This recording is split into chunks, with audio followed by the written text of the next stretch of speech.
Hi friends, Mahanadi இன்னைக்கு எபிசோடில் அம்முக்கு காவேரி தான் அம்மான்ற விஷயத்த எல்லாத்தையும் என்ன நடந்ததுன்னு எல்லாத்தையுமே ராதா அம்மா சொல்லிடுறாங்க.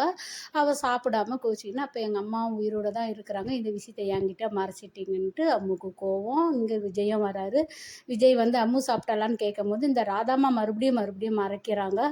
இது தப்பு, இந்த இடத்துல சொல்லியிருக்கலாம் இல்லை, காவேரி தான் அம்மான்னு சொல்லிட்டேன்டா அதனால் அவள் சாப்பிடல முறைச்சிக்கினான்னு. ஆனால் இந்த இடத்துல அவங்க மறுபடியும் ஒரு பொய்யை சொல்கிறாங்க. அவளுக்கு உடம்பு சரியில்லை என்னன்னு தெரியல, சாப்பிட்லன்னு சொல்லிட்டு நம்ம விஜயம் போய் சால்வ் பண்ணுறாரு. இந்த இடத்துல அழகான முறையில் நம்ம காவேரியும் என்ட்ரி கொடுக்குறா.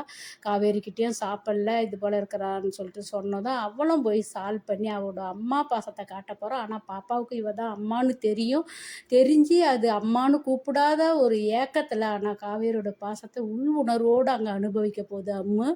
இது நம்ம அம்மா இப்படிலாம் கவனிச்சிக்கிறாங்களேன்னு சொல்லிட்டு. ஆனால் இந்த இடத்துல நீங்கள் தான் என் அம்மான்றதை கண்டிப்பாக மறைக்க தான் செய்யும். ஏன்னா இந்த இடத்துல இல்லாமல் ஸ்கூலில் எங்கள் அம்மா உயிரோடு இருக்கிறாங்க, ஃபோட்டோவை பாருன்னு ஃப்ரெண்டுங்கிட்டலாம் காட்டுறதா கொண்டு வந்திருக்காங்க. இங்கே யாழினி பாப்பாவுக்கும் இந்த விஷயம் தெரியுது.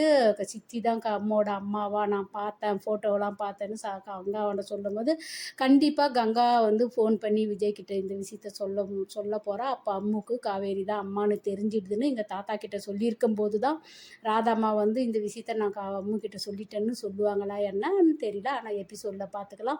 2 பாப்பாவுக்கும் காவேரி மிஸ்ஸு தான் அம்மான்னு சொல்லிட்டாங்க, தெரிய வந்துடுச்சு. ஆனால் இது இன்னும் கொஞ்சம் யாழினிக்கு தான் கன்ஃபார்ம் ஆகலை. இந்த விஷயம் விஜய்க்கு நமக்குன்னா விஜய் காவேரி ஒன்று சேர்ந்துட்டா சுபன்னு போட்டு முடிக்காமல் நம்ம விகா ஃபேன்ஸுக்காக டைரக்டர் சார் நிறைய எபிசோடுங்களை இன்னும் கொண்டு போகணுன்னு ஆசைப்பட்றோம். எவ்வளோ கதைகள் இருக்குது, ஒன்று சேர்ந்தாலும் ஒன்று சேர்ந்து பல வெளியில் வர பிரச்சனைகளை தீர்த்து வைக்கிற போல் கொண்டு போனாங்கன்னா நல்லாயிருக்கும். ஏன்னா ஒரு இடத்துல நம்ம விஜய் சொல்லியிருக்கிறாரு, 1 இல்லை 2 இல்லை நிறைய குழந்தை பெற்றுக்கணும்னு சொல்லிட்டு. அந்த இடத்துல அவ்வளோ ஒரு அழகான மூமெண்ட்டு, மறுபடியும் அந்த மூமெண்ட்டுங்களை நாங்கள் பார்த்து சலிச்சிட்டோம். அதுபோல் வேறு கதைகளை நம்ம மகாநதியை முடிக்காமல் கொண்டு போனாங்கன்னா நல்லாயிருக்கும். அடுத்தது என்ன நடக்குதுன்னு பார்க்கலாம். Bye by.